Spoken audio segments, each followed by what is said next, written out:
Matapos ang pag-atake ng Israel, Iran naman ang gumanti ng missile strikes. Sa gitna ng pagsiklab ng bagong hidwaan sa gitnang silangan, ang ilang Pinoy sa Israel nangangamba sa kanilang kaligtasan.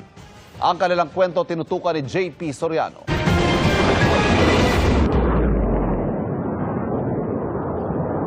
Sunod-sunod na dagundong at sirena ang narinig sa Tel Aviv, Israel. Daan-daang ballistic missile ang pinakawala ng Iran bilang ganti sa mga missile strikes sa kanila ng Israel. Sinala ng Iron Dome defense system ng Israeli Defense Force ang ilang Iranian missile.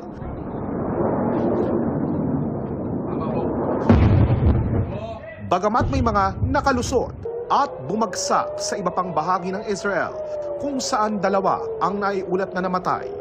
Ayon kay Iranian Supreme Leader Ayatollah Ali Khamenei, ganti nila ito sa naunang airstrikes ng Israel sa kanilang nuclear facilities. Ayon sa ilang source, hindi bababa sa 20 senior commander ng Iran ang nasawi sa naturang pag-atake.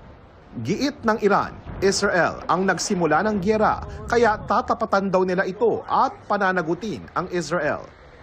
Nauna nang sinabi ng Israel na ang kanilang pag-atake ay para pigilang gumawa ng nuclear weapons ang Iran sa Israel.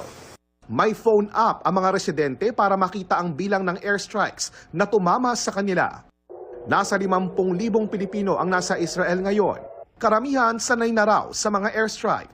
Pero ayon sa caregiver na si Ana, pinakamatindi raw ito sa loob ng 7 taon na nagtatrabaho siya rito. Sobrang lakas po ngayon. Iba yung ngayon, parang iba talaga. Si Shai, na matagal na rin nasa Israel at sanay nang magtago sa bomb shelter, mas kabado raw ngayon. Ngayon, mas delikado po ngayon.